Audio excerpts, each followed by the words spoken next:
Bonjour à tous, déjà un peu plus de 200 personnes. Je vous laisse rentrer dans la salle puisque nous attendons un peu plus de 500 personnes. Je crois qu'il y en avait plus de 700 qui étaient inscrites à ce webinaire, ce cinquième webinaire des défis de ma cantine consacré à la restauration collective des collèges et des lycées, un webinaire organisé par le ministère de l'Agriculture.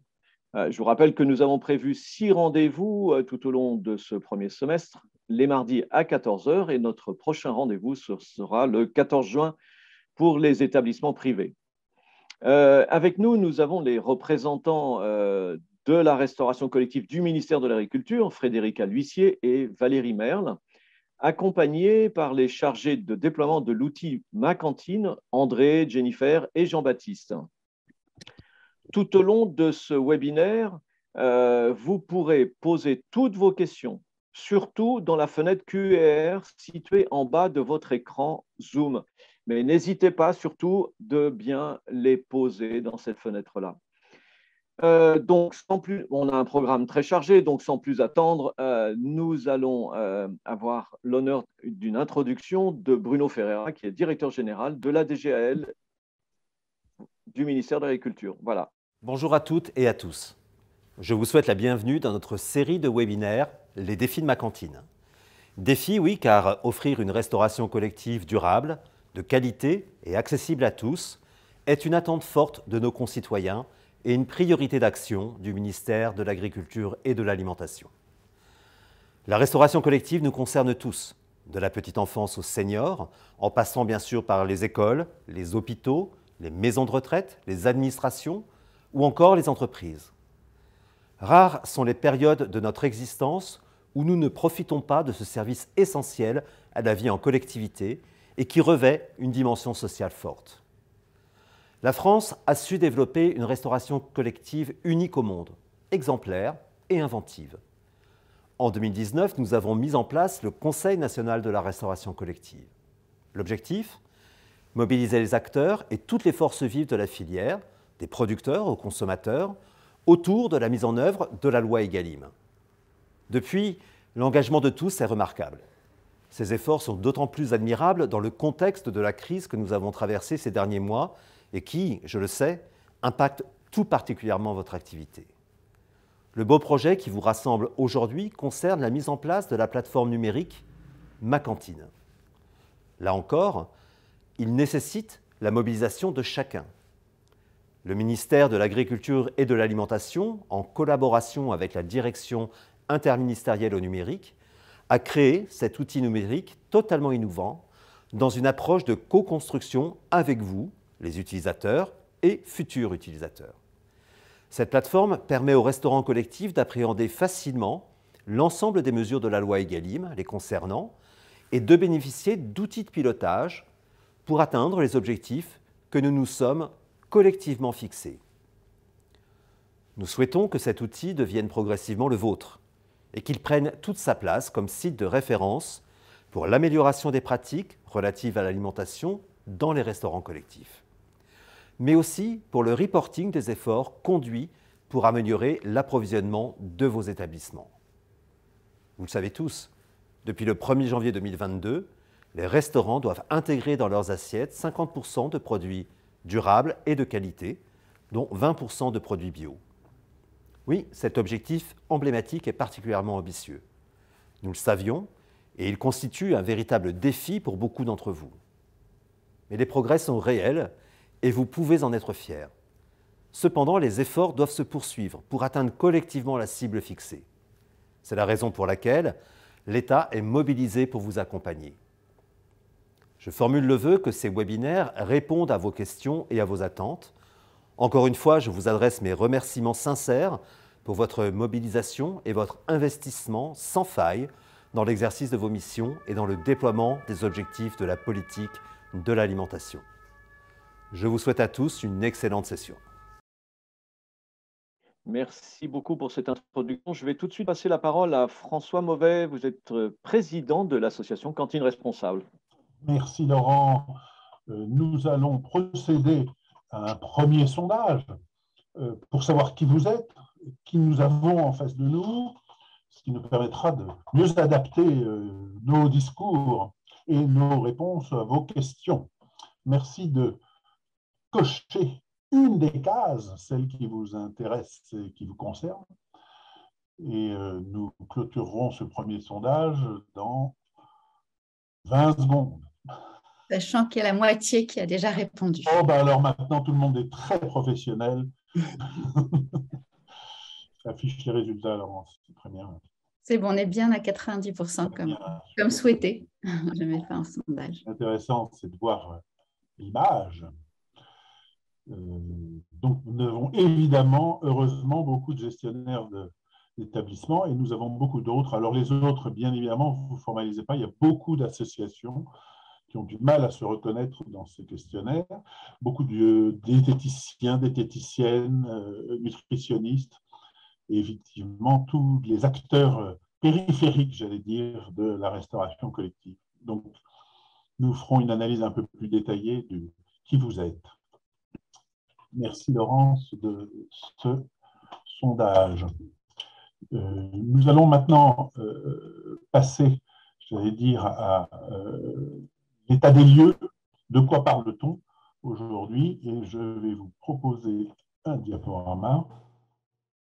Très bien. Alors, nous sommes effectivement autour de la restauration collective dans les collèges et les lycées publics qui représentent cette cible. Nous avons ici le dénombrement des collèges, des lycées d'enseignement général, des lycées professionnels et des lycées agricoles. On n'allait pas passer sous silence les lycées du ressort du ministère de l'Agriculture aujourd'hui, et donc on les a même un tout petit peu détaillés. Vous avez ici le nombre d'établissements, le nombre d'élèves qui sont des données de 2021, et les demi-pensionnaires, taux qui ont été rapportés par le ministère de l'Éducation nationale. Évidemment, le nombre est arrondi, vu le contexte un peu compliqué de la restauration collective scolaire depuis le début de l'année. Et puis, ce qui est intéressant à noter, c'est le taux de pensionnaires, qui est vraiment très hétérogène. D'abord, évidemment, pour les collèges qui sont très peu dotés de pensions, les lycées d'enseignement général d'une part, et les lycées agricoles qui affichent un taux de pensionnaires très élevé, ce qui explique le taux de demi-pensionnaires relativement faible par rapport aux autres. Ce qui est intéressant de noter, c'est effectivement le total estimé de repas préparés par les établissements d'enseignement public secondaire, plus de 521 millions de repas annuels. Une recherche poussée a été faite sur les commensaux, et les données sont tellement hétérogènes que finalement, nous avons refusé de faire le calcul parce que c'était très compliqué. On peut estimer les repas des commensaux autour de 5, 6%, 7% peut-être par rapport à ces chiffres-là. Ce que l'on peut regretter, c'est qu'il y a très peu de données en matière de mode de gestion de ces établissements, collèges et lycées. Des conditions d'approvisionnement, là évidemment ça va être le sujet de notre webinaire entre autres, et du coût complet des repas qui sont ainsi présentés. Alors la diversité des modes de gestion d'une part, plus la diversité des organisations techniques de la restauration dans ces établissements, finalement donne des situations techniques et administratives finalement variées pour la restauration des EPL.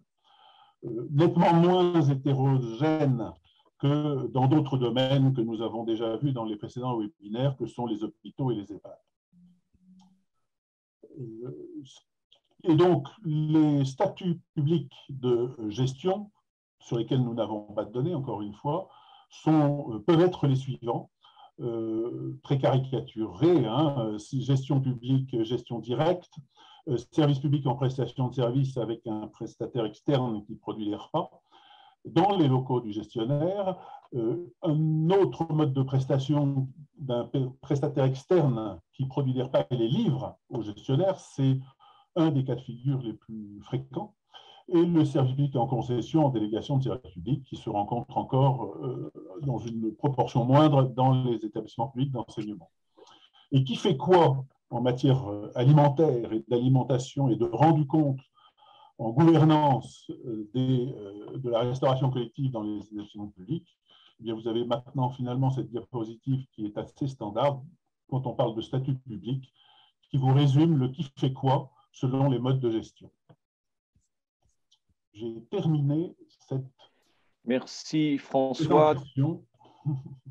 Voilà, bah, écoute, on va tout de suite passer donc à la présentation de Ma Cantine par une vidéo d'introduction et après nous passerons la parole à Jean-Baptiste. Ma Cantine, plateforme développée avec le ministère de l'Agriculture et de l'Alimentation ainsi que beta.gouv.fr et la plateforme gouvernementale de référence pour le mieux manger de la crèche à l'EHPAD qui accompagne donc la transition alimentaire de la restauration collective, tous secteurs confondus. Premier objectif de la plateforme, faire comprendre, en tout cas expliciter la loi et ses mesures, et maintenant les lois, puisque la loi climat s'ajoute au pilier de la loi Egalim de 2018. Donc, par exemple, vous avez un descriptif exhaustif des labels qui rentrent dans les 50% qui constituent des objectifs. Vous avez également pour chaque mesure phare des outils, des ressources, typiquement des Excel qui vous permettent de savoir où vous en êtes sur ces mesures et sur les objectifs de seuil. Pareil pour tous les piliers de la loi Egalim. Admettons que je suis gestionnaire d'un restaurant collectif, je peux me créer un compte très facilement sur Ma Cantine. Donc quelques champs à remplir. De manière optionnelle également, je peux remplir ma connaissance, en fait, mon niveau entre guillemets de maturité sur la loi. Donc une fois que j'ai créé mon compte, alors j'en ai déjà un, vous vous doutez bien, donc je me connecte, je peux créer un établissement. Donc là j'ai créé par exemple un RIA. Je peux créer un établissement tout seul, admettons si je suis gestionnaire en gestion directe, mais si je suis une cuisine centrale qui livre des satellites ou bien une société de restauration collective qui livre plus d'une dizaine, centaine, milliers de restaurants, je peux également les importer facilement, rapidement pour éviter à avoir à remplir à chaque fois tous les champs d'une cantine. Donc là, voilà quelques champs pareils à remplir sur mon établissement. Et un autre objectif de notre plateforme, c'est pouvoir se positionner sur les mesures de la loi, en fait, savoir où on en est, notamment sur la partie des approvisionnements. Donc là, je peux rentrer des infos, des valeurs, qu'elles soient quantitatives ou qualitatives. Une autre partie de la plateforme, vous le savez peut-être, la loi Egalim requiert une télédéclaration, c'est-à-dire que il faudra remonter ces informations. Alors, on n'est pas encore totalement au clair sur qu'est-ce qui sera à déclarer, mais en tout cas, c'est déjà une option possible aujourd'hui. Donc, un peu comme sur le site des impôts, Ma Cantine sera l'outil de référence, le téléservice, pour remonter ces informations. Donc là, par exemple, je déclare sur le NER et je télédéclare mes données. Autre option, et là ça a plutôt vocation à communiquer, en fait, c'est plutôt pour la transparence de ce qu'il y a dans nos assiettes, on a développé une option de publication des données. Donc là, vous avez l'ensemble des cantines, des restaurants collectifs, encore une fois, tous secteurs confondus, qui ont fait le jeu de cette transparence. Donc vous l'avez vu, depuis mon compte, je peux décider de publier et donc ça s'affiche sur une page spécifique qui s'appelle Nos cantines et là, vous avez le détail des démarches et des initiatives et de l'évolution prise par la cantine. On peut également contacter le gérant. Donc, admettons, je suis convive, j'ai envie d'en savoir plus, ou je suis gestionnaire d'un établissement similaire, je peux demander des infos au gestionnaire de ce restaurant. D'autres outils également, on peut, toujours dans une optique de communication, on peut générer une affiche avec les chiffres que l'on a renseigné qui pourra être imprimé ou bien envoyé par mail ou publié sur le site de la mairie. Autre option, un espace blog et témoignage, donc pareil pour en fait vraiment stimuler et créer une émulation, une communauté d'intérêt et des partages d'expériences. Et vous avez également accès à une documentation qui là, pareil, essaye de manière exhaustive de rassembler tous les guides disponibles sur la loi. Voilà, merci beaucoup Jennifer pour cette présentation. Jean-Baptiste, tout de suite, je vais te passer la parole. Donc, je vais vous présenter de manière succincte le site Ma Cantine. Et je vais vous présenter deux choses en particulier, donc votre engagement et ensuite les intérêts que vous allez pouvoir retirer de l'utilisation de cette plateforme. Alors d'abord, pour ce qui est de la question de l'engagement, la première question, c'est de savoir qui s'engage en fait vis-à-vis de Ma Cantine. Donc, vous avez plusieurs personnes en fait qui peuvent s'inscrire sur le site Ma Cantine. Du point de vue de la collectivité territoriale, vous avez le référent de la restauration collective qui peut s'inscrire sur le site Ma Cantine. Et pour ce qui est par ailleurs des établissements, là, vous avez en général 3 types de personnes qui peuvent s'inscrire sur la plateforme.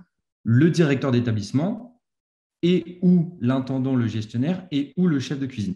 Sachant que, évidemment, ces inscriptions, elles ne sont pas toutes nécessaires. Ça peut être une personne ou 2 ou 3. Enfin, on a à peu près toutes les configurations possibles. Pour la création d'une cantine, il faut bien avoir le SIRET de votre établissement. Ça, si on s'en est rendu compte, c'est souvent une info qui manque. Autre chose aussi, c'est qu'il est possible de créer une cantine de manière individuelle, mais il est aussi possible de créer tout un lot de cantines de manière massive. Souvent, c'est des référents de collectivités territoriales du coup, qui sont dans ce cas-là. Évidemment, les cantines peuvent être créées de manière individuelle par les établissements eux-mêmes. Voilà, nous, on est à disposition, on s'adapte au cas. Maintenant qu'on s'est interrogé sur la question de savoir qui s'engager, la question maintenant qui, je pense, vous intéresse, c'est pourquoi ? Pourquoi s'inscrire sur Ma Cantine ? Le mot d'ordre en fait de Ma Cantine, c'est la transparence. Voilà. C'est ce qui guide en fait toutes nos initiatives. Et la transparence vis-à-vis de qui ? D'abord vis-à-vis des convives. Parce que ce qu'il est possible de faire en fait sur Ma Cantine, il est possible de publier ces infos. Ce n'est pas obligatoire, ça on le laisse à votre liberté, mais on s'est aperçu que très souvent, les établissements en retiraient des bénéfices en fait, de publier leurs données parce que ça permet de les rendre publics pour tout internaute et donc les convives. Donc, dans votre cas, évidemment, très souvent, ça va être les parents d'élèves qui vont pouvoir venir voir les infos de l'établissement. Et cette transparence, elle est aussi vis-à-vis du Parlement. Pourquoi ? Merci Palma. Parce qu'en fait, chaque année, légalement, on a l'obligation de rendre un bilan statistique au Parlement. Et donc, c'est grâce à l'outil Ma Cantine que le ministère va pouvoir remettre ce fameux bilan au Parlement. Et alors, le troisième point sur le sujet de l'engagement, c'est de savoir qu'est-ce qu'il faut faire exactement sur Ma Cantine. Donc, c'est ce que je vais vous montrer. Alors, la première chose qu'on vous demande de faire sur Ma Cantine, c'est un diagnostic.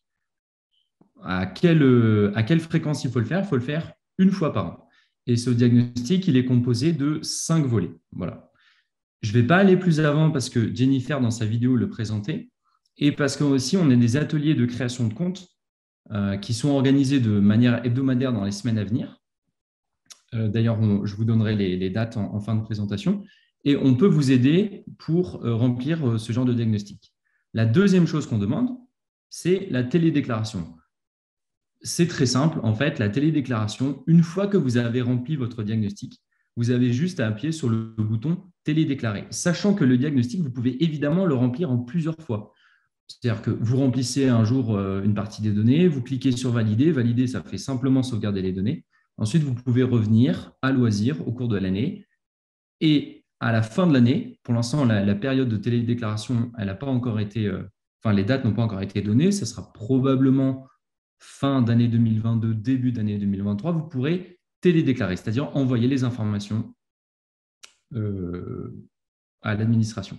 Alors, maintenant que j'ai planté un petit peu le contexte de l'engagement sur ma cantine, le deuxième point que je voulais aborder et vous présenter, c'était les intérêts que vous allez pouvoir en retirer. Et le premier avantage, c'est de l'information. Le site est très riche d'informations, donc j'ai souhaité mettre en lumière 3 pages qui, à mon avis, pour vous, peuvent être intéressantes. La première, c'est la page mesures phares, qui revient en détail sur toutes les mesures de la loi Egalim. Elle est très simple à trouver. Vous cliquez sur profil en haut à droite et c'est dans le menu. Ensuite, il y a une deuxième page qui est intéressante pour vous du point de vue de l'information, c'est la page blog. Là, c'est différent. En fait, on a 2 types d'articles sur le blog. On a des articles qui s'intéressent à l'aspect réglementaire de la loi Egalim, et puis on a des articles qui sont des témoignages. Et ça, c'est intéressant pour voir ce que font des confrères, des consoeurs au sein de leur cantine. Et la troisième source d'information sur le site, c'est la page documentation que Jennifer vous a déjà montré de manière brève dans sa vidéo. Moi, j'aimerais mettre en lumière 2 guides en particulier dans cette page documentation, que sont les guides d'achat qu'on a conçus spécifiquement pour vous. Il y a un guide qui est à destination des établissements qui sont en régie directe et un guide qui est à destination des établissements qui sont en prestation concédée. Et donc, c'est des guides qui vous permettent d'avoir un peu des clés sur les achats qu'on peut faire pour pouvoir respecter Egalim. Voilà, donc maintenant que j'ai présenté un petit peu l'aspect information de ma cantine, ce que j'aimerais vous montrer maintenant, c'est, comment je pourrais appeler ça, c'est une page qui va vous permettre de vous situer par rapport à votre secteur ou à votre région. Mais je vais vous montrer, ça va être plus parlant. Voilà, donc en fait, c'est une courte vidéo sur le site qui vous montre comment accéder à la page statistiques régionales. Cette page, elle vous permet d'avoir des chiffres à l'échelle de toutes les cantines, à l'échelle de tout le territoire, sur toutes les cantines qui sont inscrites sur le site Ma Cantine. Là, j'ai sélectionné dans le secteur toutes les cantines qui sont du secteur secondaire, c'est-à-dire toutes les cantines de collège et de lycée. Et pour la région et les départements, là, j'ai laissé les champs vides pour uniquement avoir toutes les cantines du secteur secondaire. Et vous voyez en fait des chiffres, des moyennes de toutes les cantines. Et donc, si par exemple, vous voulez vous situer pas seulement sur le secteur secondaire, mais sur le secteur secondaire de votre département ou de votre région, vous allez pouvoir le faire. Et ça, on a beaucoup d'utilisateurs qui nous ont dit que c'était intéressant pour eux. C'est pour ça que je voulais le mettre en lumière pour vous aujourd'hui. Et la troisième chose que j'aimerais vous montrer aujourd'hui du point de vue des avantages que peut procurer l'utilisation du site Ma Cantine, c'est le suivi d'achat. Alors, qu'est-ce que c'est le suivi d'achat? Alors, c'est un outil qui est facultatif, qu'on a conçu pour les établissements qui n'auraient pas déjà d'outil de GPAO. Et donc, cet outil de suivi d'achat, il est directement sur le site Ma Cantine. Vous voyez là, j'ai cliqué sur le bouton « Ajouter un produit », on voyait un formulaire. Donc, sur ce formulaire, vous pouvez rentrer soit une facture de manière individuelle, soit tout un lot de factures. Et ensuite, vous avez, donc vous voyez sur la page qui s'affiche devant vos yeux, vous avez le récapitulatif de toutes les données, de toutes les données que vous avez renseignées. L'avantage de ce suivi d'achat, c'est que, en fait, lorsque vous allez faire votre diagnostic de manière individuelle, le diagnostic de Ma Cantine va aller récupérer directement les infos qui ont été renseignées dans le suivi d'achat au cours de l'année, ce qui fait qu'en fait, vous n'aurez pas à saisir, vous, les données. Les deux sont liés. D'ailleurs, j'en profite pour préciser que l'équipe Ma Cantine est en ce moment en discussion avec les équipes techniques des logiciels, donc EasyList, WebGRest, Maya. Enfin, je ne vais pas tous les citer, mais il y a d'autres équipes avec lesquelles on est en contact, pour avoir un interfaçage entre Ma Cantine et les logiciels. Qu'est-ce que ça veut dire?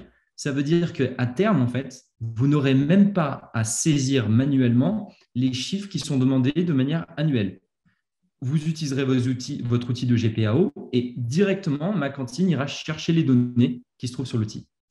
Voilà, mais je vais passer à la suite après avoir fait cette petite digression. Voilà, maintenant que j'ai présenté en fait les 2 grandes choses sur le site Ma Cantine, c'est-à-dire l'engagement et les avantages que vous allez pouvoir en retirer, je voulais juste faire un point sur l'expérimentation de réservation de repas. Alors, qu'est-ce que c'est? En fait, en ce moment, on propose aux établissements qui le souhaitent de pouvoir faire un suivi, de pouvoir mettre en place un outil de réservation de repas de leur côté et de faire un suivi. Pourquoi? Pour mesurer l'impact que ça a sur le gaspillage alimentaire. Et donc, pour cette expérimentation, on est très demandeur de personnes qui souhaiteraient y participer. Si vous êtes partant, c'est très simple.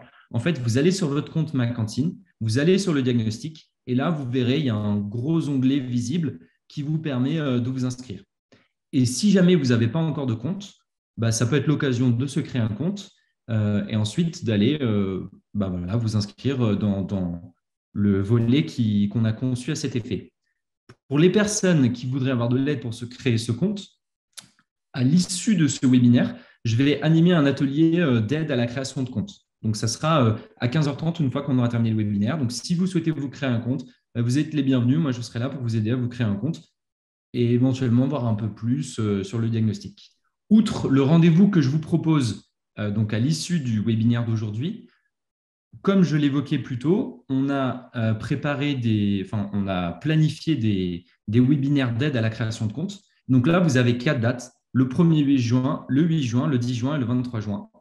Vous avez les dates aussi qui sont données à nouveau sur le site Ma Cantine. Et donc, vous êtes les bienvenus si vous souhaitez de l'aide pour vous créer un compte. Jean-Baptiste, en fait, vient de terminer sa présentation de Ma Cantine et je pense qu'on en arrive maintenant au sondage. Et en fait, on va demander aux personnes qui participent si vous souhaitez vous inscrire sur Ma Cantine. Alors, soit oui, soit non, je suis déjà inscrit, ou non, je ne suis pas concerné. Tout cela va nous permettre un petit peu aussi d'orienter, de nous orienter par rapport à la fin de ce webinaire où, comme vous l'a dit Jean-Baptiste, il y aura un petit atelier pour cette inscription sur l'expérimentation des réservations de repas. Après, on va commencer tout de suite nos témoignages. Et donc, avec nos grands témoins, je vous en parle tout de suite parce que nous avons la chance et l'honneur d'avoir le président de la région Centre-Val de Loire, François Bonneau, et qui est aussi président de la commission éducation et formation à l'ARF, l'Association des régions de France, et qui, vous n'êtes pas sans le savoir, que cette région Centre-Val de Loire a initié dans tous ses lycées des réservations des repas, bien sûr avec l'objectif de limiter le gaspillage alimentaire. Laurence, on en est? On y va, hein. On est à 70% de réponse. Ok, voilà. Donc, en fait, non, je ne suis pas concerné, 61%, 21% oui. Donc, on aura peut-être une cinquantaine de personnes à la fin de cet atelier, de cet webinaire qui vous participeront à cet atelier. Voilà, merci beaucoup. Nous allons passer au témoignage. Et donc là, je vous laisse écouter la présentation, le discours de monsieur Bonneau. L'enjeu de la restauration collective, c'est un enjeu éducatif. Souvent, c'est la restauration de l'école, du collège, du lycée. Mais c'est un enjeu tellement important, et notamment pour les jeunes. C'est important parce qu'il faut préserver notre environnement. Pour préserver notre environnement, il faut arrêter de mettre un tiers de ce qui est produit à la poubelle à la fin du repas. Et pour ça, il faut des choses simples, il faut des choses citoyennes, il faut des choses engagées. Par exemple, la réservation. Dire que l'on va ou pas prendre son déjeuner un jour, 2 jours avant. Dire qu'on va préférer tel plat à tel autre pour pas qu'on surprépare des choses qui vont ensuite à la poubelle. Et puis, c'est toute une culture.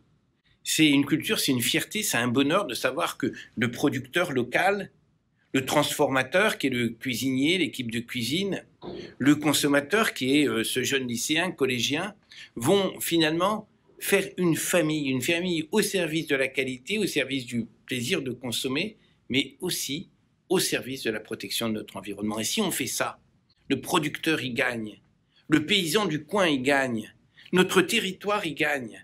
On y gagne tellement aussi si on ne va pas chercher au Brésil ce qu'on peut produire à sa porte et consommer avec bonheur à sa porte. Donc oui, on est très engagé. On est très engagé en famille, en collectif, en unité pour porter cet élément fondamental qui est la protection de notre environnement, la valorisation de notre environnement par une consommation heureuse. Notre système éducatif est complexe, mais il faut faire de cette complexité une richesse. Aujourd'hui, l'État a une responsabilité directe sur les enseignants, sur les programmes, sur la validation.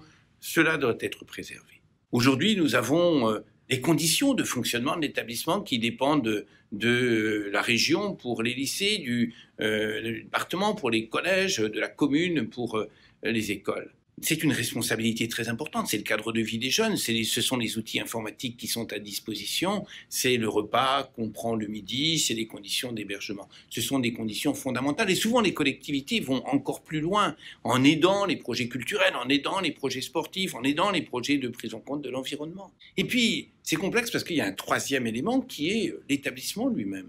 Le conseil d'administration de l'établissement, l'équipe de l'établissement qui porte un véritable projet et il n'y a pas de vie commune sans projet local. Le national, le régional pour les lycées et l'établissement.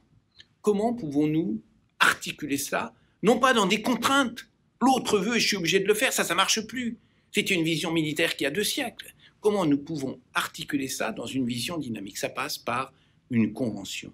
Une convention tripartite, ce serait merveilleux que nous puissions à l'échelle de chaque établissement avoir l'engagement sur les valeurs de l'État, avoir l'engagement sur les valeurs et les responsabilités et les ambitions de la collectivité, avoir l'engagement des acteurs sur le terrain qui, eux, portent également un projet. C'est ça que nous appelons le conventionnement tripartite. Nous y croyons très fortement. Nous pensons qu'à partir de 3DS, etc., les nouvelles lois, il faut avancer résolument. En Centre-Val de Loire, nous allons avancer résolument dans ce sens.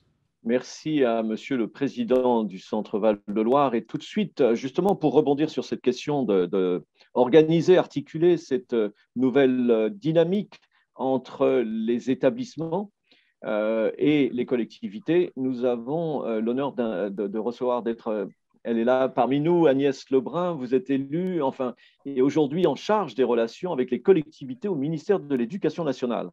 Et donc, on souhaitait avoir votre avis par rapport à ces nouvelles dynamiques qui peuvent être mises en place. Bonjour à tous, merci beaucoup pour ces initiatives et bien sûr, merci de m'avoir invité.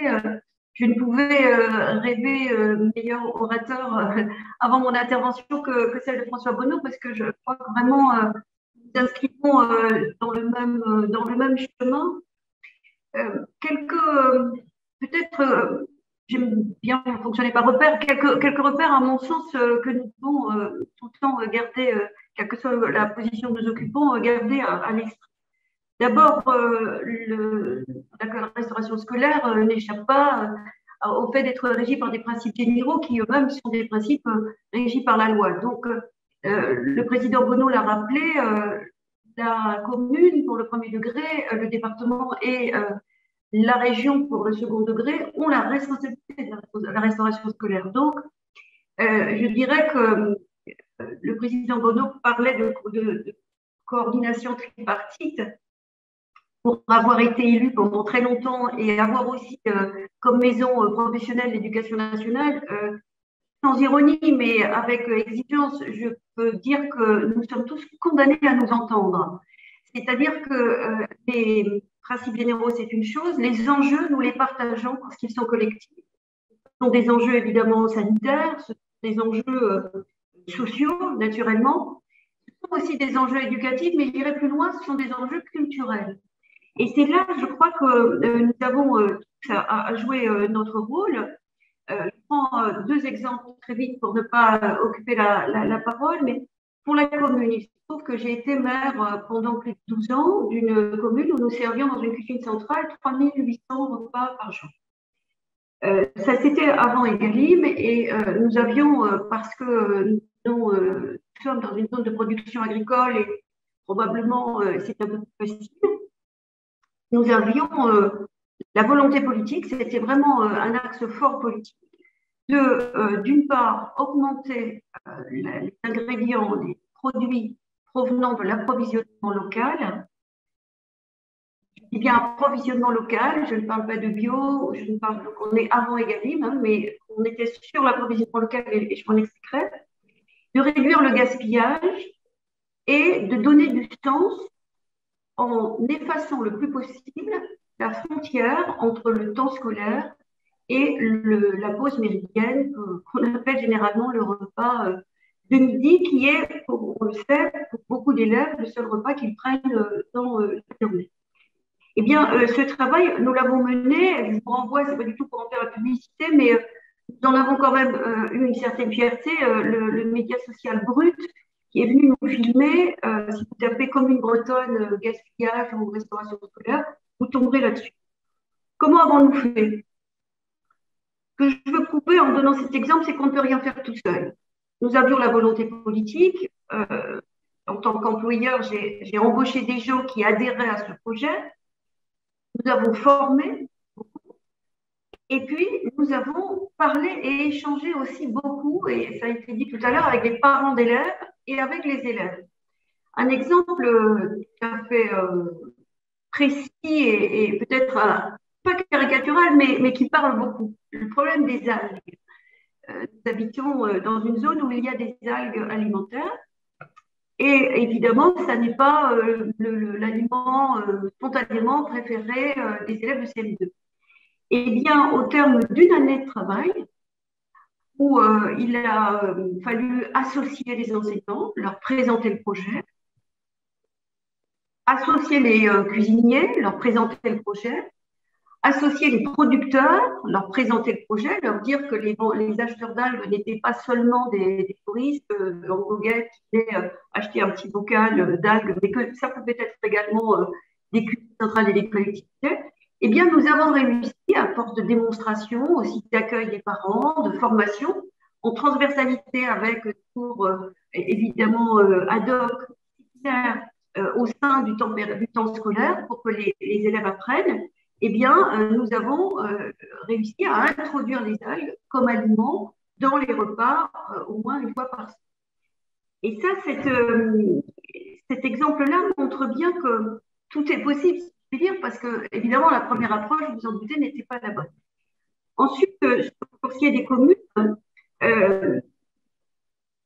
il y a toujours un frein, enfin, en tout cas, dans mon expérience, là, plutôt Association des maires de France, dont j'étais vice-présidente, et membres du bureau exécutif, j'ai noté que souvent, lorsqu'on essaie d'amener les collectivités qui, à leur corps défendant, manquent cruellement d'initiative, surtout les communes rurales, eh bien souvent l'argument qui est avancé pour dire qu'on ne va pas y arriver, c'est de dire il y a la directive européenne qui nous empêche la destination géographique. C'est vrai, européen, cette directive, elle est très stricte. Elle est peut-être plus protectrice qu'on ne le pense parfois, d'ailleurs, mais ça, c'est une autre affaire. Mais c'est vrai qu'on ne peut pas décider d'avoir plutôt le fournisseur d'un côté au motif qu'il est à côté et que c'est formidable et que le carbone est meilleur. Parce que la directive européenne va nous empêcher, pour les appels d'offres, de privilégier la provenance géographique. Mais, et il y a un mais de taille, j'ai encouragé, enfin, je dirais, un guide que vous pouvez vous procurer, qui est publié par l'Association des maires de France, sur comment favoriser l'approvisionnement local, où nous expliquons que précisément tout est question de cahier de charges et tout est question de culture. C'est-à-dire que si on a la culture de la saisonnalité, si on a la culture de l'accompagnement culturel pour le produit que l'on va acheter, si on a la culture et la volonté, bien entendu, de la lutte contre le gaspillage, en particulier d'introduire également le bilan carbone, eh bien, la façon dont on monte le cahier des charges sera évidemment tout à fait essentielle, mais pourra déboucher sur des possibilités qui ne seront pas des contournements de la directive européenne, mais qui seront simplement une réponse ajustée à la demande décrite dans le cahier des charges. Donc, souvent, l'exemple des produits laitiers. Dans les produits laitiers, vous pouvez avoir un lot laitier. Vous allez associer le lait, la crème, les yaourts, etc. Si vous scindez, si vous allotissez, eh bien, vous allez, parce que vous allez faire un lot yaourt, avoir la possibilité de faire travailler, ce que nous faisions, le petit producteur bio qui était à 10 kg. Deuxième exemple, et je vais plus vite, concernant les lycées. Concernant les lycées, c'est donc la région qui a la responsabilité. Et on a évoqué la question de la commande publique. Eh bien, je donne simplement un exemple. La région Bretagne a créé une plateforme de commande publique qui est donc accessible, mégaliste, donc qui est totalement accessible, avec un accompagnement renforcé dans les lycées. Cet accompagnement, c'est bien sûr, et là aussi on reprend l'enjeu à la fois éducatif et culturel, mais je vais montrer à quel point c'est transversal, à la fois la sensibilisation au bien manger et à l'éducation alimentaire. Je me souviens par exemple, si je reviens un instant sur la commune, que nous, dans les lignes de self, eh bien, nous avions installé des bouchons de couleur pour petite faim, grande faim, et puis nous avions installé le pain en fin de ligne, et pas comme traditionnellement, entre guillemets, on le trouve en début de ligne. Bien, ça change. Les poubelles sont bien plus légères quand on le fait que quand on ne le fait pas. Pour revenir à la région Bretagne, il y a donc cette plateforme de commande publique qui a été installée. Il y a également une charte du bien manger qui a été écrite et proposée avec sensibilisation au bien manger et l'accompagnement à l'éducation alimentaire, avec la lutte contre le gaspillage alimentaire, mais aussi avec une assistance technique et juridique. Je boucle avec l'AMF, avec une assistance technique des acheteurs publics, de la restauration collective pour l'approvisionnement. Et tout ce chapeau qui peut sembler très technique, il y a quelque chose de très culturel, de très humain, qui est de faire se rencontrer l'offre et la demande, avec des choses techniques comme par exemple des fiches filières, par exemple un document sur la filière pêche, il y a fiche de suivi de consultation et vous allez très très simple à utiliser, c'est une incitation, mais ce serait dommage de se détourner de la filière pêche, vous l'aurez compris, mais c'est aussi beaucoup plus social que ça et humain que ça, convivial même, parce que c'est faire se rencontrer l'offre et la demande. Donc, sont organisés à l'initiative de la région des visites sur des sites de production, sur des fermes, sur des criées, pour aider en quelque sorte l'acculturation, si je puis dire, de l'environnement. Parce que l'environnement, c'est effectivement l'exigence environnementale,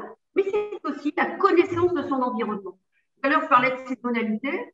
Eh bien, c'est vraiment bien souvent la première entrée dans ce qui est un changement de paradigme où on décide non pas de faire uniquement du cassoulet dans le sud et puis des crêpes en Bretagne, c'est pas ça. C'est simplement bien connaître son environnement pour pouvoir s'y adapter et pour pouvoir être le plus économe, mais dans le sens noble du terme.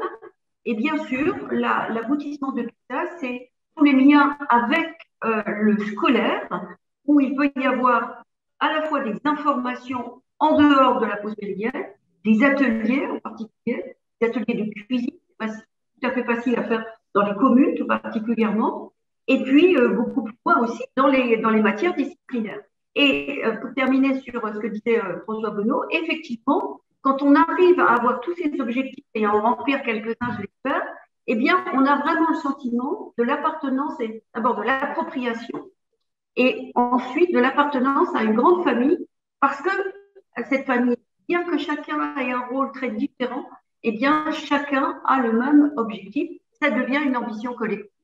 Et quand l'ambition est collective, eh bien, évidemment, elle permet, elle s'ouvre elle-même des portes pour aller beaucoup plus loin.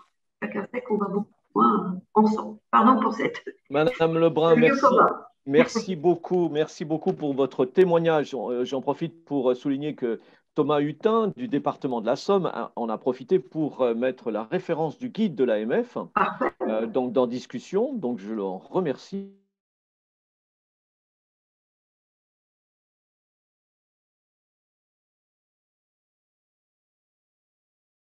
Je vois François bouger un peu de la tête, et oui, parce que les approvisionnements locaux et les marchés publics, on s'interroge toujours un peu en restauration collective. Enfin, voilà, maintenant nous allons continuer effectivement sur justement cet environnement local et ces exemples qui ont été mis en place depuis un certain temps. Et nous avons la chance d'avoir Annie Messina Ventadou, vice-présidente du département de Lot-et-Garonne, et en charge d'une opération assez intéressante, le 47 dans nos assiettes. Donc, vous allez nous en parler. Madame Messina, vous avez la parole. Bonjour à toutes et à tous. Je vous remercie de me donner la parole. Alors, en préambule, je souhaiterais que le Lot-et-Garonne s'inscrive à la plateforme Ma Cantine, car je n'ai pas su renseigner plus tôt. Voilà, donc si vous pouvez le noter, s'il vous plaît. Alors, donc, je vais revenir un peu sur la philosophie du 47 dans les assiettes. Donc, ce projet a été réfléchi depuis 2011 par le conseil départemental. Et l'ambition, c'était bien sûr de mieux nourrir nos enfants, parce que comme le disait Madame Lebrun, parfois c'est le seul repas équilibré dans une journée. Donc, c'est très important de servir des repas de qualité, mais aussi pour soutenir l'agriculture locale, parce que nous avons un département qui est très agricole. Et nous avions envie justement de privilégier les circuits courts, bien sûr, pour économiser les gaz à effet de serre et puis faire vivre nos agriculteurs de proximité avec l'introduction de produits frais locaux et si possible bio pour remplir aussi les conditions de la loi Egalim. En fait, ceci n'a pas pu se décréter du jour au lendemain, hein, ça a été toute une démarche qui s'est faite. Donc, on a eu un travail en amont qui a été engagé pour changer les habitudes de consommation des enfants, pour harmoniser le service rendu dans chaque restaurant scolaire, parce que c'était ça aussi le but, hein, d'harmoniser les équipes, d'organiser un groupement d'achat départemental, donc qui existe, hein, et de permettre l'entrée des producteurs, des éleveurs locaux, tout en respectant, comme le disait Madame Lebrun, effectivement, les règles de marché public. Alors aujourd'hui, cette initiative, elle bénéficie donc au quotidien de quelques 10 000 collégiens, puisque nous les avons répartis dans les 20 collèges publics gérés par le département, et nous avons environ 1 500 000 repas servis chaque année, grâce à l'implication des équipes de cuisine qu'il a fallu suivre au plus près et des acteurs des filières agricoles et agroalimentaires. Donc, devant les résultats obtenus, dont je vais vous parler de façon pérenne, une réflexion est engagée pour aller justement au-delà, et notamment les maisons de retraite publiques, en s'adaptant à la population concernée. Donc, nous avons commencé depuis 2 ans dans les EHPAD publics, avec des tests de consommation notamment. Et donc, le but, c'est d'étendre justement la restauration et ce qui se fait dans le collège auprès des EHPAD. Alors, je vais revenir un petit peu en état sur les actions que nous avons mises en place pour la réussite de ce programme. Alors, tout d'abord, le premier point, nous avons fait un état des lieux des sites de production dans l'ensemble des collèges pour assurer la qualité et le dimensionnement des équipements culinaires et les moyens personnels sur place. Ensuite, en 2, nous avons analysé les achats sur une année pour évaluer l'opportunité économique pour plusieurs filières locales, que ce soit donc en bio, fruits et légumes, viande bovine, porcine, volaille et produits laitiers. Ensuite, nous avons fait un programme de formation auprès des cuisiniers et auprès des gestionnaires sur l'utilisation et la préparation de produits issus de l'agriculture durable et plus particulièrement de produits bio, notamment qui ne nécessitent pas d'être épluchés, par exemple, ce qui permet de diminuer les déchets. Formation sur les marchés publics et sur la maîtrise budgétaire. Ensuite, ça a été la grosse partie, c'est la réalisation de tests de consommation dans chaque collège. C'est très coûteux, très chronophage pour nos équipes, puisque ça se passe sur une semaine et c'est 2 fois une semaine. Donc, il s'agit d'évaluer comment les chefs cuisiniers commandent leurs denrées alimentaires, comment ils les cuisinent, quel est le taux de gaspillage et de faire donc cet état des lieux. Et nous nous sommes rendus compte dès le départ que nous avions un taux de gaspillage alimentaire qui approchait les 35%. Et la mise en place des mesures correctives nous a permis de descendre 10-15%, ce qui a permis de réinjecter dans des produits de qualité, justement. Donc, nous sommes passés à 15% de volume de déchets. Alors, comment est-ce que nous avons agi? Donc, sur les buffets d'entrée, sur le self, le service de fromage à la coupe plutôt que de faire des portions, parce qu'il y a moins de déchets dans l'emballage et moins de gaspillage de fait. L'utilisation de produits frais de meilleure qualité qui nous ont permis de diminuer le grammage, puisque justement, ça fond moins, je dirais, à la cuisson, avec une même quantité rendue dans l'assiette. 5e, nous avons fait des tests de produits locaux dans plusieurs établissements, viande bovine, yaourt bio, truite, qui ont conduit à des résultats identiques. C'est qu'en fait, il y a un très bon comportement culinaire. Les collégiens consomment mieux, parce que ça aussi, c'était un des soucis. On avait souvent des plateaux qui revenaient entiers avant cette opération. Et donc, ils ont apprécié effectivement ce qui a permis aussi un rapprochement des producteurs aussi et des filières locales avec la restauration collective, en leur proposant justement proposer leurs produits dans le marché alimentaire. Donc, ça nous a aussi rapprochés d'eux. Ensuite, nous avons créé le fameux groupement d'achat départemental, donc, qui assure, dans le cadre du respect du code, bien sûr, des marchés publics, la possibilité aux filières locales de soumissionner aux différents lots de marché. Le suivi donc garantit le respect des engagements et offre aux collégiens la même qualité et la même source d'approvisionnement. Donc là, nous utilisons le logiciel EasyList et nous réunissons régulièrement les chefs cuisiniers aussi pour faire un point, mais aussi les directeurs d'établissement pour savoir où sont les réticences éventuellement et les difficultés.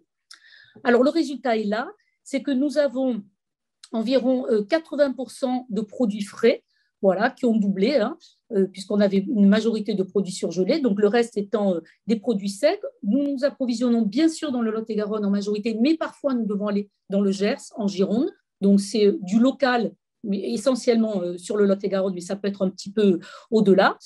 Alors, piloté par le département lui-même, ce groupement d'achat départemental profite à 300 entités lot-et-garonnaises, que ce soit éleveurs, producteurs, transformateurs, fruits et légumes divers, bio ou non, viande de bœuf, d'agneau, de veau, de volaille, de porc, poissons frais également, produits laitiers, œufs de label, farine et légumes secs, bio, parce qu'on trouve beaucoup de bio dans tout ce qui est légumes secs et farine, kiwi bio aussi, miel. Donc, tous ces lots représentent environ 870 tonnes de nourriture d'origine locale. Donc, ce volume se traduit en chiffre d'affaires puisque pour les collèges, le marché global d'achat de nourriture, c'est 2,5 millions d'euros par an, avec 1,8 million d'euros qui profitent à l'économie locale et 1,16 million d'euros uniquement pour l'agriculture lot-et-garonnaise. Voilà ce que je peux vous dire. Et donc, comme ça a été… Bon, bien sûr, ça nécessite un suivi, c'est-à-dire les équipes ne s'arrêtent pas à la mise en place, mais il y a un suivi régulier. Madame Chevalier pourra éventuellement vous en parler dans les collèges. Et là, donc, notre ambition, c'est d'étendre aux EHPAD. C'est un tout autre contexte puisqu'il y a plusieurs repas dans la journée. Le comportement alimentaire, vous en doutez, chez les personnes âgées n'est pas le même. Et là aussi, on a des projets, notamment d'ateliers, notamment faire venir les producteurs locaux auprès des résidents d'EHPAD. Voilà. Donc, nous commençons et nous avons un bon espoir que ce soit aussi positif que dans les collèges. Voilà, je vous remercie. Merci, Madame Messina. Merci pour cette explication passionnante. Et nous allons continuer tout de suite. Alors, on a beaucoup de retard. Je suis désolé pour les prochaines interventions. On va être assez concis. Nous allons voir tout de suite ce qu'il se passe en région Normandie avec Vincent Guérand. Vous êtes à la direction des lycées de Normandie et vous êtes accompagné d'un chef d'établissement, Nicolas Lemaréchal, qui est du lycée Thomas Pesquet à Coutances. Bonjour à tous. Alors pour situer la Normandie, nous avons 142 lycées publics qui comportent 129 restaurants, qui accueillent à peu près 100 000 élèves demi-pensionnaires et internes chaque jour. Ça représente à peu près 86 000 repas jour et mobilise un peu plus de 300 cuisiniers et 2000 agents d'entretien et de restauration. En 2017, le président Hervé Morin et sa majorité ont souhaité impulser le projet « Je mange normand dans mon lycée » qui visait à favoriser et à donner la priorité à une alimentation normande de qualité autour de 3 objectifs: sensibiliser et faire travailler ensemble les acteurs de la restauration collective dans les lycées, outiller ces acteurs et puis expérimenter des solutions qui n'existaient pas forcément en Normandie. On s'est appuyé pour ce faire sur différents leviers. Le premier levier, c'était la mise en réseau des fournisseurs, des établissements, l'animation des réseaux des cuisiniers, la mise en place d'une boîte à outils d'achat avec des clauses types, une géolocalisation des fournisseurs à proximité des lycées, le déploiement d'EasyList qui n'existait pas en Normandie. On a mis en place aussi également une labellisation des restaurants. À ce stade, on a à peu près la moitié des lycées qui ont été labellisés qualité. Et puis, mise en place d'actions de gaspillage contre la perte de denrées. Voilà. Donc, depuis 2018, nous avons mis en place aussi des campagnes de mesure pour vérifier justement l'atteinte de cet objectif de 80% de produits normands dans les assiettes des lycéens. On a constaté une progression assez forte entre 2018 et 2020, puisque la première mesure a abouti à un résultat de 40% en moyenne. Et nous sommes arrivés en 2020, année un peu particulière avec la crise sanitaire, à 49%, avec des écarts assez importants entre des lycées qui dépassent 70% de produits normands et d'autres qui sont plutôt autour de 30%. Donc, il nous reste quand même encore beaucoup à faire sur le sujet. Ce prisme produits normands a été privilégié en 2017 à celui des produits bio et produits classement loi Egalim. Pour ce faire, On a engagé une deuxième phase du plan en début d'année 2022 pour aller plus loin et justement se rapprocher des obligations imposées par la loi Egalim. Et donc, on va déployer d'autres outils, par exemple la mise en place d'un groupement d'achat régional, d'abord avec un premier panel d'une quinzaine d'établissements sur certains segments d'achat tels que la viande et les produits laitiers. On va renforcer la qualité alimentaire avec un plan alimentaire, de développement d'une nouvelle offre avec des repas emportés, des menus zéro déchet ou encore des selfs participatifs. On va poursuivre la labellisation et travailler encore sur la formation des fournisseurs, des cuisiniers, également sur la question du gaspillage alimentaire.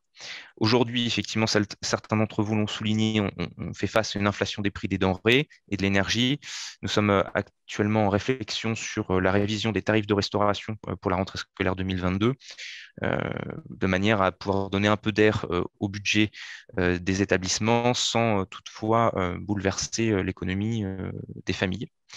Et à l'instar du président François Bonneau qui l'évoquait tout à l'heure, nous sommes également favorables à la contractualisation tripartite, région, établissement et autorité académique pour faire valoir non seulement nos enjeux éducatifs, mais aussi notre volonté commune de promouvoir une restauration de qualité dans tous les lycées normands et de se rapprocher justement de ces objectifs qui ont été fixés dès 2017 en matière de produits normands dans les assiettes.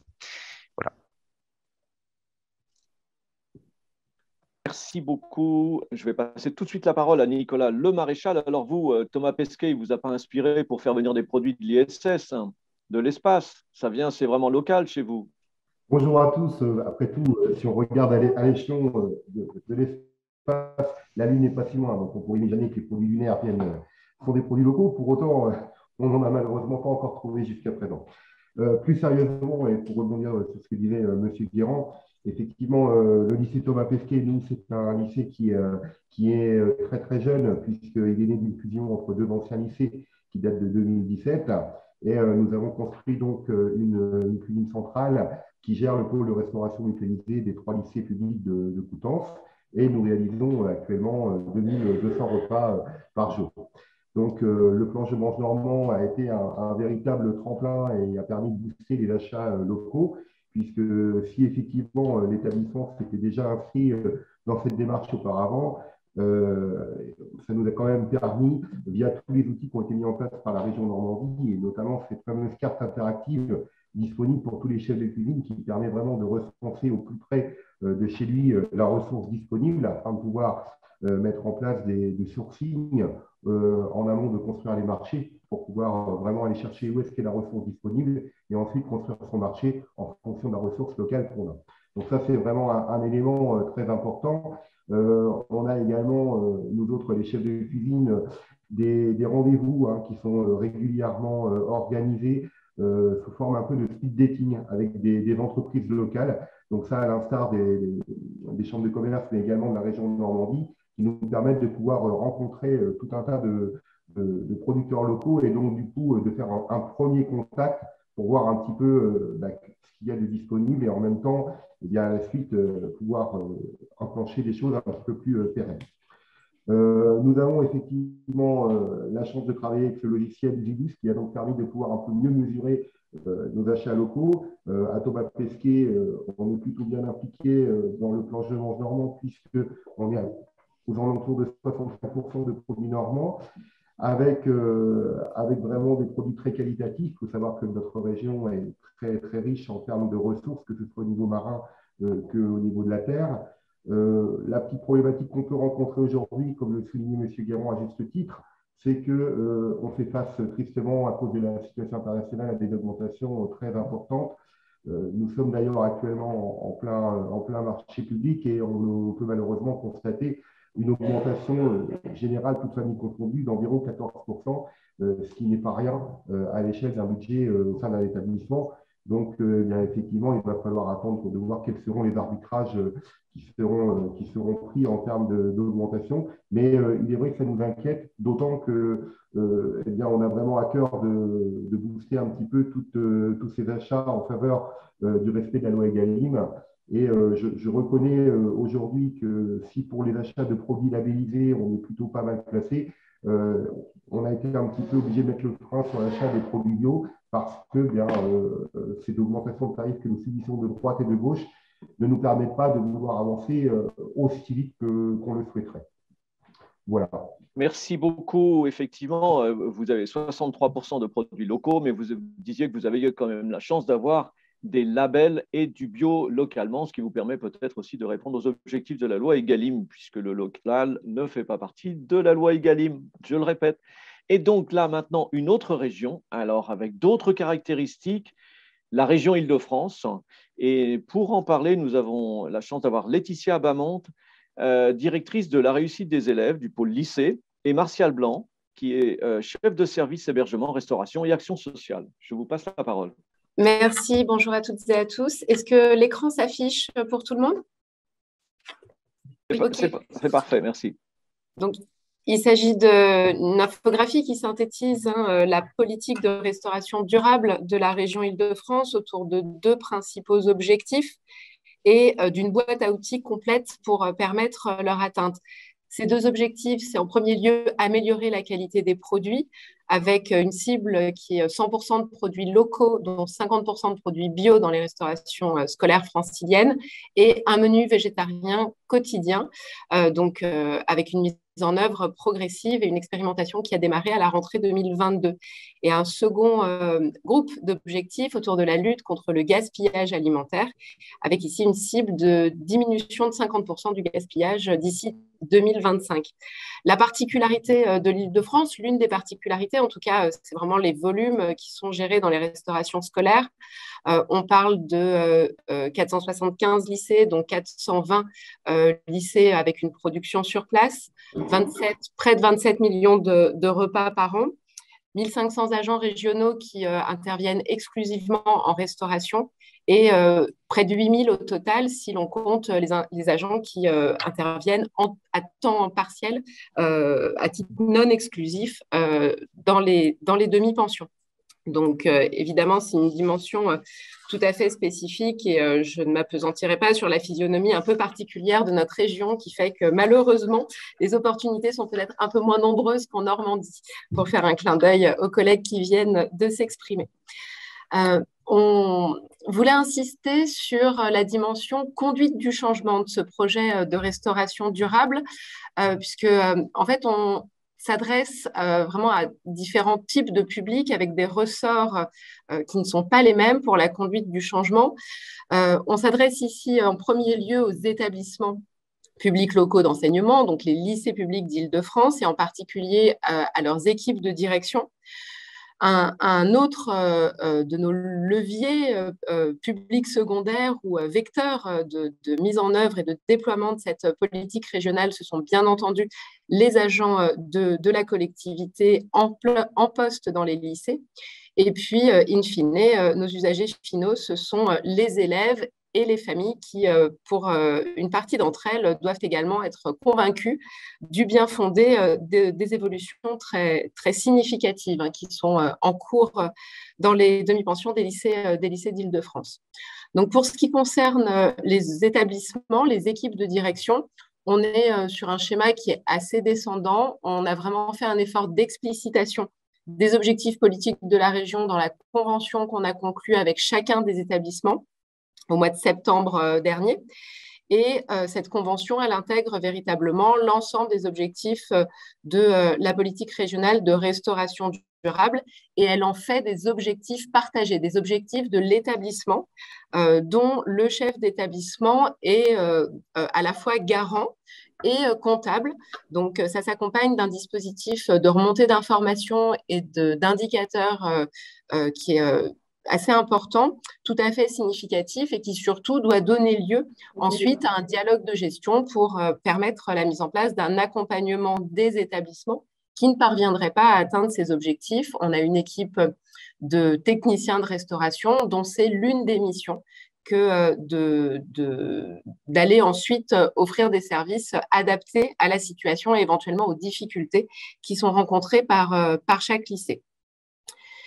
Vis-à-vis des agents de restauration, donc des agents régionaux en poste dans les lycées d'Île-de-France, la conduite du changement, elle s'appuie à la fois sur l'outillage et sur la formation aux nouveaux outils qui sont déployés. Donc, un marché de formation très conséquent hein, pour 250 000 € sur une période de 4 ans qui se déploie depuis la fin de l'année dernière, depuis octobre 2021, et qui concerne 1200 agents chaque année, donc voilà, qui permet en fait de couvrir vraiment l'ensemble des intervenants, des professionnels qui interviennent dans les demi-pensions. Des modules autour du contexte réglementaire et des techniques d'achat, de l'élaboration d'un projet de restauration pour justement développer cette vision globale dont on sait qu'elle est une clé de succès, un facteur de réussite des projets. Un module autour de la maîtrise des coûts lors de l'introduction des produits bio et locaux. Un module autour de l'évolution des pratiques en restauration et d'accompagnement des équipes lors de l'introduction de ces mêmes produits. Et sur l'ensemble de ces thématiques, des ateliers pratiques pour mettre en œuvre des menus végétariens, pour affiner, améliorer les techniques de cuisson des viandes, des poissons, des ateliers autour des assaisonnements et des sauces et des desserts, autant d'éléments dont on sait qu'ils peuvent faire toute la différence lorsqu'on passe d'un fonctionnement traditionnel tel qu'on le connaissait jusqu'à présent à des productions qui sont davantage maison et faites minute parfois. Enfin, les derniers sujets de cette conduite du changement qu'il nous a fallu mener, c'est véritablement les lycéens eux-mêmes, donc consommateurs et usagers du service de restauration scolaire. Et là, c'est une enquête qui a été conduite auprès des élèves, qui a permis d'aboutir en 2021 à la mise en place d'une stratégie qu'on veut globale de conduite du changement, à la fois pour accompagner et renforcer la mise en place d'une alternative végétarienne. L'objectif est bien une alternative végétarienne quotidienne à chaque repas.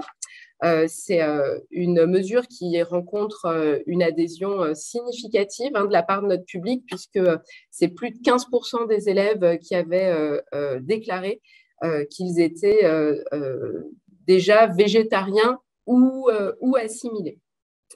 Un deuxième axe autour du dialogue avec les lycéens au sein des établissements et avec la collectivité de rattachement que nous sommes côté région. Et puis, nous proposons enfin des actions de sensibilisation des lycéens qui se traduisent dans un guide d'action éducative qui est mis à la disposition des établissements, dans lequel une vingtaine de partenaires de la région proposent des offres d'intervention en établissement, des offres d'intervention clés en main au sein des lycées et auprès des élèves. Et on a par ailleurs des dispositifs de financement des actions éducatives des établissements à leurs mains qui leur permettent de compléter cette offre de base, cette offre clé en main s'ils le souhaitent et s'ils souhaitent renforcer leur action avec des producteurs locaux ou des associations qui sont plus spécialisées ou qui interviennent plus particulièrement sur le terrain en proximité de l'établissement. Merci beaucoup, Madame Abondante. Monsieur Blanc, vous avez quelque chose à rajouter? On a très peu de temps, mais… Madame Abondante a dit l'essentiel, donc Bon, bah écoutez, merci. Plus de temps. Voilà, bah écoutez, c'est très gentil à vous. Oui, on va essayer de gagner un tout petit peu de temps. Merci encore pour ce témoignage très précieux sur cette conduite du changement que je trouve vraiment passionnant.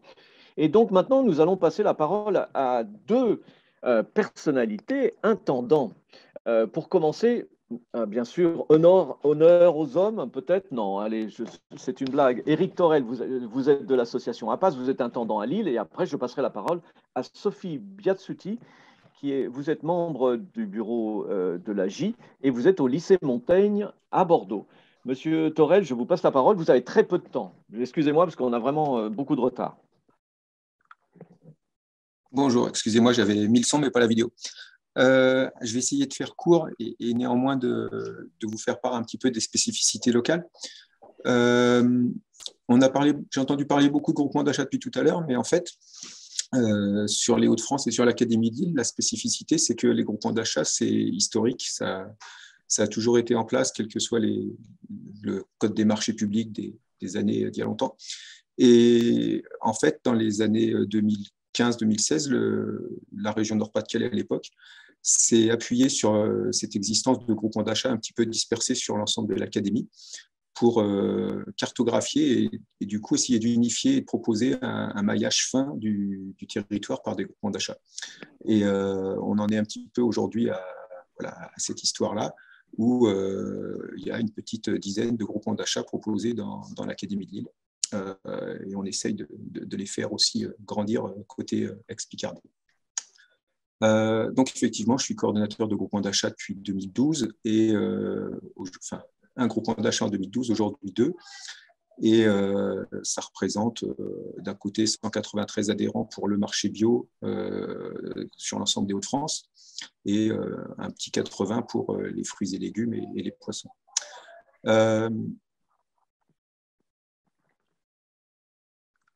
On ne vous entend plus, Monsieur Torel. Vous avez coupé votre micro. Désolé. J'ai pas coupé. Alors, bon, d'accord. J'ai les bras croisés, donc ça peut pas. C'est pas grave. Mais ça fait un drôle d'effet de voir ça s'afficher en tout cas. Je ne sais plus ce que je voulais dire. En fait, oui, l'avantage des groupements d'achat. Alors, d'une part, je pense que tout le monde le sait, c'est l'affichage que ça peut donner en termes de volume pour nos interlocuteurs et l'axe fort que peut représenter le sourcing très en amont pour la construction de l'allotissement, de façon à avoir une demande qui rencontre effectivement une offre. Et on fait nous aussi tout le possible pour que l'offre locale puisse répondre, à défaut de tout faire pour qu'elle gagne. Ça, c'est le jeu des marchés publics. Et depuis les 2 derniers marchés, on essaye non seulement de concilier une possibilité d'offre locale avec la loi Egalim. Donc, c'est un peu compliqué de croiser l'ensemble des contraintes, mais sur le marché qui devrait démarrer au mois de septembre, on va arriver dans le cadre des différents BPU du marché, à plus de 60 articles qui sont estampillés Egalim, si les adhérents commandent. Et sur ces 60, il y en aura une bonne trentaine qui seront possiblement locaux. Donc, c'est ce gros travail en amont qui a permis de faire cette proposition à nos collègues. Et l'autre avantage, c'est que pendant que moi, je me focalise sur les fruits et légumes, je peux me reposer tranquillement sur ce que font mes collègues, sur les produits laitiers ou sur la viande. Et voilà, chacun devient un petit peu plus professionnel sur un secteur précis, mais ça permet de proposer aux autres des choses beaucoup plus abouties. Merci beaucoup pour ce témoignage. Est-ce que j'ai été suffisamment court? C'était parfait. On reviendra très certainement pour… vous voulez une minute? Alors allez-y, mais très vite. Non, je voulais juste évoquer aussi, comme ça a déjà été dit, les problématiques très, très actuelles d'augmentation des prix et dire aussi à ceux qui ne sont pas actuellement adhérents de groupements d'achat que malgré tout, les clauses des marchés sont un peu plus protectrices face aux augmentations de prix que ceux qui naviguent hors groupement d'achat. Voilà. Bah écoutez, oui, ça c'est sûr que c'est important de le préciser. Madame Biasutti, vous allez raisonner au propos de Éric Torel, je présume. Est-ce que… Oui. Bonjour, voilà. Donc, Sophie Biasutti, gestionnaire du lycée Montaigne de Bordeaux, un lycée de centre-ville qui accueille un peu plus de 2000 élèves et qui a la particularité d'avoir un nombre d'étudiants en classe préparatoire aux grandes écoles plus important que celui des lycéens. Nous servons 1400 repas à midi tous les jours, 370 le soir, 11 repas par semaine, en plus des petits déjeuners. Aujourd'hui, nous avons atteint les scores de la loi Egalim avec 30% de produits bio, d'achat de produits bio, et 50% de produits durables. Nous sommes labellisés établissements bio engagés et travaillons avec Interbio. Je suis ici en tant que membre et représentante de l'AGI, l'Association des Journées de l'Intendance, une association qui accompagne depuis plus de 30 ans des gestionnaires dans l'évolution de leur métier. Nous avons 6500 adhérents qui sont essentiellement en collège et en lycée. Depuis octobre 2018, cette association offre à ses adhérents une interface du module MAPA, qui est un profil acheteur, c'est-à-dire une véritable plateforme de dématérialisation. Nous avons aussi une revue bimensuelle qui propose des articles sur la restauration, les groupements de commandes alimentaires, la lutte contre le gaspillage et la loi Egalim. Et enfin, si vous avez la chance d'être abonné à notre revue, vous aurez pu lire un article sur la flambée des prix des denrées alimentaires. Je vais revenir moi aussi sur les groupements d'achat qui sont vraiment extrêmement précieux pour tous les gestionnaires. Nous avons la chance en Gironde d'avoir le groupement de commandes d'achat alimentaires du lycée Victor-Louis de Talence, qui, je le crois, est le plus gros de France, avec 18 millions d'euros d'achats par an, 146 adhérents. En plus d'avoir des prix très, très intéressants, vu les masses achetées, nous avons aussi un travail de qualité qui est fait par les gestionnaires, mais aussi les chefs de cuisine, sur la qualité des produits, sur des fiches produits qui nous évitent d'avoir des additifs et des perturbateurs endocriniens, sur des produits bio, locaux, et nous avons depuis peu un groupement spécialisé de fruits et légumes. Ce groupement d'achat est extrêmement important pour la sécurité juridique des EPLE. Les coordonnateurs font un travail très important de construction, d'élaboration des marchés, mais aussi veille à l'exécution. Donc pour nous, les gestionnaires, c'est vraiment très sécurisant. Nous n'avons plus qu'à établir un recensement des besoins et ensuite à vérifier que nos commandes collent bien à ces recensements de besoins toute l'année. Et enfin, en Nouvelle-Aquitaine, nous avons depuis 2017 une association des coordonnateurs de PLE de Nouvelle-Aquitaine, des 12 départements de cette région, qui réunit 26 groupements de commandes aussi bien alimentaires que techniques, avec 619 adhérents. Et le but de l'organisation, justement, c'est d'assurer un maillage, un partenariat avec les partenaires locaux de la restauration collective que sont les agriculteurs, les producteurs. Et enfin, cette association a créé récemment un outil d'analyse nutritionnelle qui s'appelle l'OCENA. Voilà. Alors, j'aurais une petite question et une remarque. La première, c'est comment épauler les coordonnateurs de groupements de commandes qui, dans certaines académies, n'ont pas la chance d'avoir un moyen humain pérenne. C'est-à-dire que dans certaines académies, il y a, en plus du coordonnateur, une personne à temps plein qui peut travailler en continu parce qu'elle est titulaire, elle est là depuis des années formée. Dans le département de la Gironde, ce n'est pas le cas. Nous payons sur les cotisations des adhérents un contractuel qui change à chaque rentrée, ce qui est extrêmement compliqué pour le coordonnateur et en particulier en cette période de renégociation de tous les prix qui viennent d'exploser. Et puis la deuxième question, elle a déjà été abordée, c'est comment tenir les scores de l'Egalim avec l'explosion des prix. Eh oui, des questions importantes. Je ne sais pas si je vois Éric Torel, s'il veut un petit commentaire, ou alors Frédérica, tout de suite. Oui, je veux bien. Voilà, évidemment, je n'ai pas la solution. Sinon, je pensais bien qu'on vous aurait donné la solution tout de suite. Mais alors, bon, évidemment, c'est un sujet qui est brûlant pour tout le monde, hein, pour vous, mais aussi, bien entendu, au niveau du ministère, des ministères, d'ailleurs, pas que le ministère de l'Agriculture, hein, puisque le ministère aussi des Finances, évidemment, qui est de l'économie et des finances qui travaille sur ces sujets-là.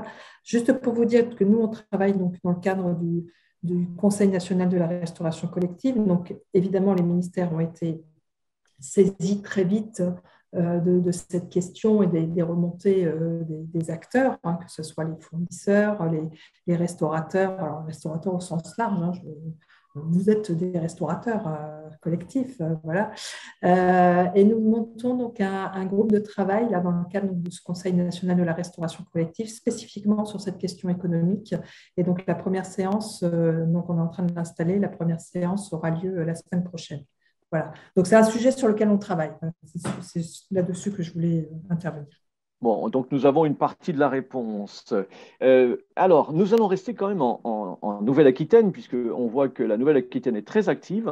Et justement, pour terminer en beauté avec l'exemple des Pyrénées-Atlantiques, et Anne-Line Plantefait, vous allez nous parler de votre démarche Manger Bio. Bonjour à tous. La démarche Manger Bio et Local, label et terroir du département des Pyrénées-Atlantiques a été initiée en 2010. Elle vise à accompagner la restauration collective à s'approvisionner directement auprès de producteurs et fournisseurs du territoire. Elle a été donc initiée dans les collèges publics, qui sont au nombre de 49 pour notre département, et a progressivement été étendue à toutes les restaurations collectives.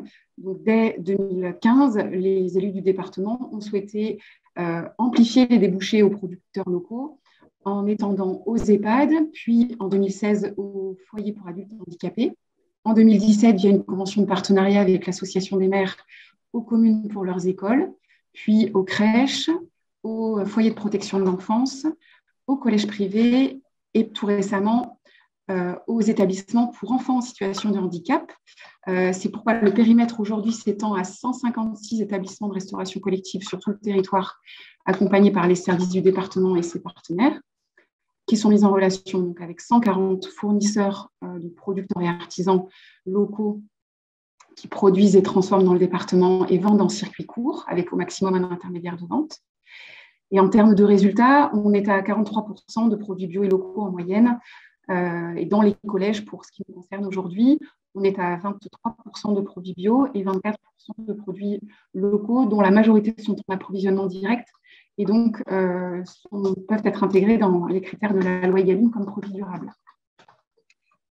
Pour terminer, je voudrais juste insister sur les deux grandes actualités pour nos collèges. Donc, le président du département a souhaité intégrer l'intégralité des collèges dans le processus de labellisation d'EcoCert en cuisine. 12 sont d'ores et déjà labellisés au niveau 1, voire au niveau 2. Il y en a 2 qui sont au niveau 2 à ce jour. Et aussi, donc c'est l'année anniversaire de notre forum Manger bio et local qui réunit chaque année 250 professionnels de la restauration collective et des producteurs locaux, puisque c'est bien d'avoir des outils papier, des bases de données, mais rien de tel que se voir et de se rencontrer. Et donc, ce rendez-vous annuel est très apprécié et donc sera le 10e cette année en Pays Basque pour continuer de mettre en relation et de créer du lien entre cuisiniers et producteurs. Bravo, merci beaucoup pour ce témoignage qui prouve que finalement la collectivité a démarré toute une nouvelle politique alimentaire de qualité sur le territoire. Bravo pour votre témoignage.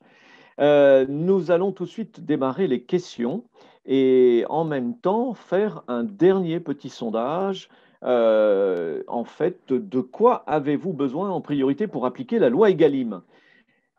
En même temps, je vais poser quelques questions à nos représentants du ministère concernant justement ce qui a été évoqué sur ces outils, ces logiciels de gestion et les liens avec la plateforme Ma Cantine.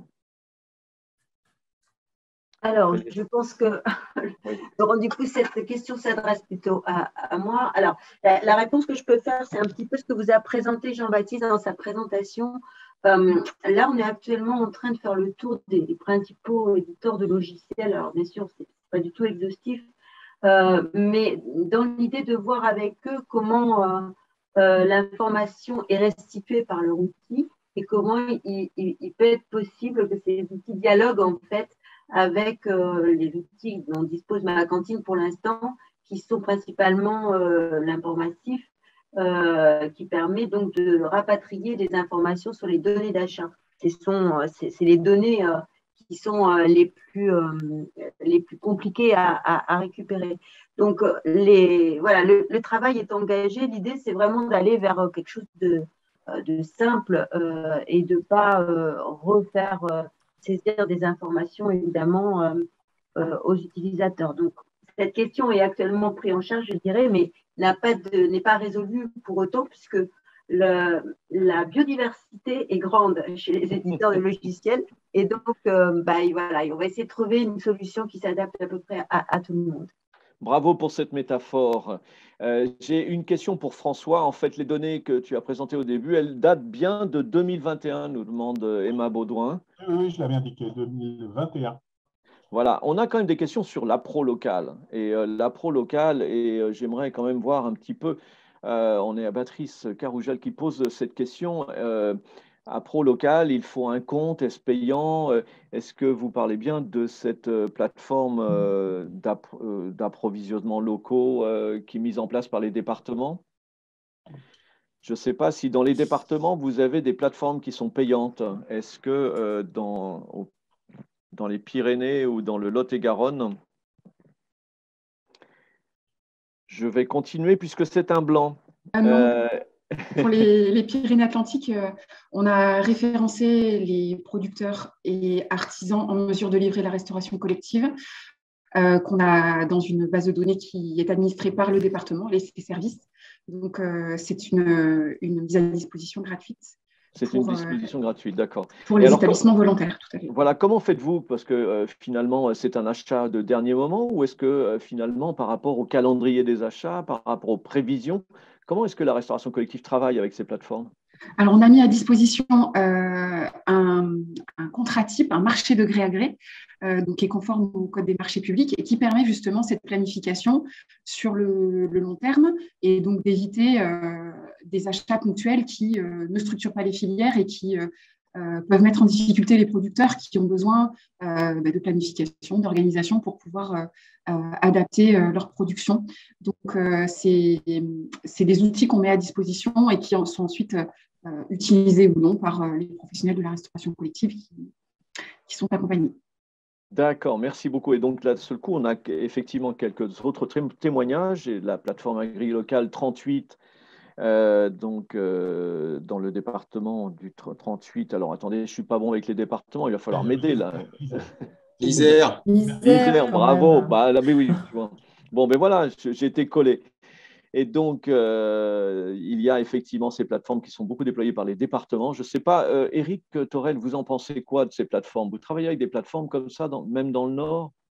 Il y a une plateforme qui s'appelle AproLocal chez nous. Et vous l'utilisez? Mais c'est exactement le même dispositif global. Oui, on utilise, mais en fait, on essaye plutôt d'utiliser. On est pas un très gros lycée, mais on fait pas loin de 1000 repas jour. Et quand on veut chercher à avoir vraiment de l'AproLocal avec un producteur, on a souvent un problème de volume. D'accord. Alors justement, ou tout simplement, il nous dit je veux bien travailler avec vous, mais le problème, c'est qu'au lieu d'avoir 5 clients, je vais avoir que vous. Oui, alors justement, est-ce qu'il y a sur Ma Cantine des guides d'achat et des indications concernant ces plateformes? Frédérica? Oui. Non, moi, je voulais juste intervenir par rapport à ça, parce qu'il y a beaucoup de questions sur justement le local, la correspondance avec Egalim, etc. Donc, simplement vous dire, il a été cité aussi des guides. Alors, je l'ai mis dans le chat, mais je voulais juste spécifier qu'on a travaillé, nous, sur des guides. Alors, dans le cadre du CNRC, on ne travaille pas seul. Dans le cadre du CNRC, donc Conseil national de la restauration collective, où sont représentés donc l'ensemble de la chaîne des producteurs jusqu'aux convives. On travaille sur la mise en place d'outils et on a fait donc 2 guides d'achat dont Jean-Baptiste a parlé. Et ces guides d'achat, on présente des stratégies d'achat, alors soit quand on est en régie directe, soit quand on est en prestation de service. Mais l'idée, c'est en effet que on puisse proposer, en tout cas, monter des marchés, être dans le cadre de la commande publique, mais pouvoir quand même, si on le souhaite, pouvoir, que l'ensemble des fournisseurs, que ce soit des fournisseurs locaux, des plateformes, etc., puissent candidater sur ces marchés. Donc, ça demande en effet une réflexion, en tout cas, avant de faire les différents marchés. Il y a des techniques, il y a des choses que l'on peut faire pour essayer, en tout cas, de concilier cet achat Egalim et l'achat local. Voilà. Alors après, les plateformes, ce sont des plateformes qui se mettent en place sur les territoires. Il y avait une question si l'État avait l'intention de financer ces plateformes. Alors, à ma connaissance, il n'y a pas d'action, en tout cas, pour mettre en place des plateformes sur tout le territoire, sachant qu'on est là sur quand même un domaine concurrentiel. Il n'y a pas que des plateformes, on a aussi les grossistes qui font par exemple de l'approvisionnement local. Donc, je dirais que après, chacun est libre de ses achats. Évidemment, quand on est acheteur public, on doit se placer dans le cadre du code de la commande publique, mais il y a beaucoup de choses qui sont faisables aussi dans le cadre de ce code, même si évidemment il amène un certain nombre de contraintes. Mais voilà, on a parlé du sourcing, on a parlé de l'allotissement, tout ça, ça permet aussi d'arriver à bien spécifier en tout cas ce que l'on souhaite acheter, et en fonction des volumes, comme ça a été dit, on peut aller vers un fournisseur ou vers un autre. Merci Frédéric. Donc les deux guides sont accessibles sur Ma Cantine. Je vous ai mis dans le chat le lien et on vous le remettra dans un document qui vous arrivera par la suite. Voilà, et Laure Bridonneau a précisé, effectivement, on ne parlait pas de l'Isère, on parlait de 38 départements qui sont adhérents à AgriLocal. Et que finalement, donc c'est une association qui porte une plateforme dématérialisée de marché public. Voilà, écoutez, est-ce qu'on en est où du sondage, Laurence? Le sondage, on peut alors on va livrer. On va livrer. On met fin.